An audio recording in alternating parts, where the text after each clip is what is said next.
The AMD R9 280 launch was a confusing one at the time because to the informed eye it was obvious that what AMD had done was create a lot of fanfare with a Hawaii launch event for what was, other than the R9 290 and 290X, which both featured newly designed silicon, basically an exercise in taking existing card designs and giving them a shiny new name. That means the current 200 series is actually a mix of old and new hardware designs. It's fine from a performance standpoint as long as the pricing makes sense, but it can lead to confusion.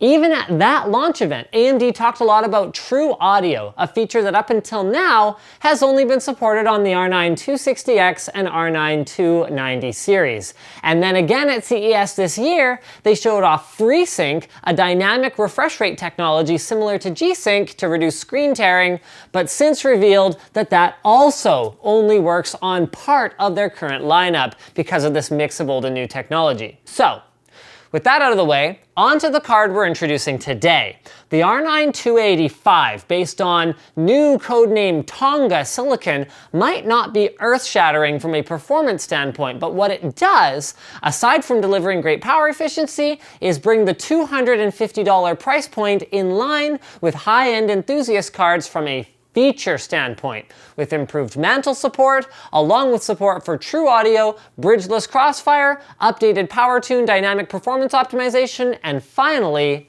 FreeSync.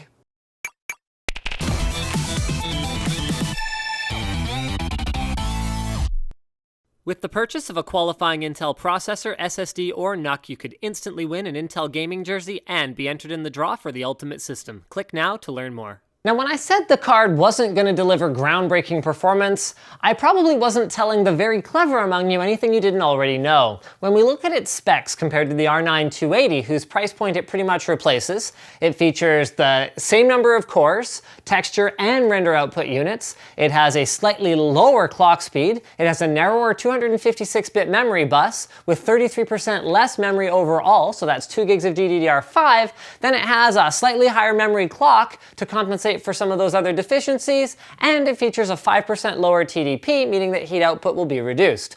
Of course, though, with GPUs, it's never about comparing specs head-to-head directly, and AMD has made some tweaks under the hood that will improve tessellation performance, compute performance, and memory performance that they hope will make up for some of these spec deficiencies. On top of that, AMD has added a couple of multimedia features, including automatic configuration of the speakers in your iFinity monitor or TV setup as left, mid, and right channels, along with hardware H.264 4K encode and decode support that will significantly reduce power consumption when playing back 4K content.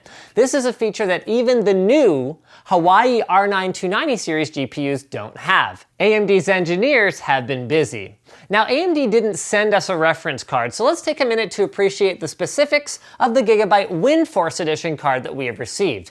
Like all Gigabyte WindForce graphics cards, it features an open airflow non-reference WindForce branded cooler. That enough WindForce for you?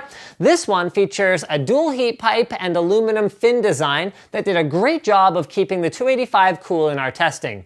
It's got 2 DVI ports, HDMI, and DisplayPort. It's got dual 100mm fans. It's got reversed PCI Express power connectors, which is actually quite nice for cable management, a PCI Express 16X slot on the bottom, and no bridge connector at the top is needed thanks to the XDMA crossfire support in the Tonga GPU. But you don't just want to watch me stare at this GPU thing for 7 minutes, do you?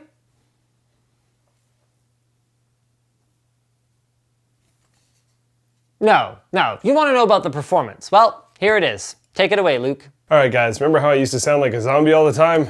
Well, I'm back! First of all, none of these cards are actually overclocked. A large number of you guys have been asking us to run our benchmarks not overclocked for some time now, and we've decided to see how it goes. There's also been a platform change. We have swapped out our old platform for a new ASUS X99 Deluxe motherboard, a 5930K running at stock, and 16 gigabytes of G.Skill memory also running at a stock speed of 2133 MHz. Due to a horrible naming scheme, it can be a little bit confusing figuring out where the R9 285 lands in AMD's product stack. To to try to show where the card falls in the general graphics card landscape, we decided to benchmark it against a GTX 760, which should be fairly similar in both price and performance. Then I threw it against a GTX 750 Ti and an R9 290 in order to represent some other fairly common price points as well. AMD fans will be happy to hear that the R9 285 performed admirably in the games that I tested in, beating out the GTX 760 in 2 out of 3 tests and proving its worth in its price bracket. To be honest though, this is pretty much exactly what was expected of this graphics card, as the graphics card game has been pretty easy to predict as of late. Well, that's it for Zombie Voice.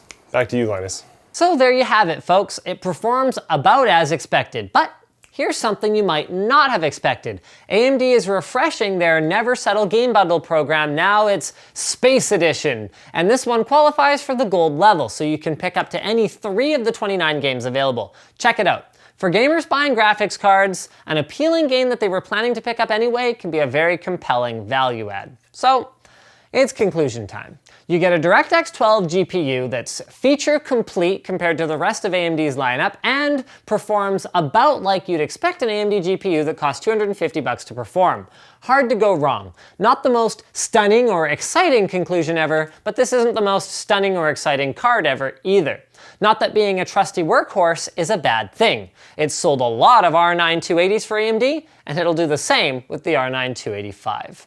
Thanks for watching, guys. Like this video if you liked it, dislike it if you disliked it, leave a comment letting me know what you thought of the video. If you have suggestions for future videos, check out the video description where you'll find a link to support us. You can give us a monthly contribution, buy a cool t-shirt like this one, or change your Amazon bookmark to one with our affiliate code so we get a small kickback whenever you buy new socks. Thanks for watching again, and as always, don't forget to subscribe.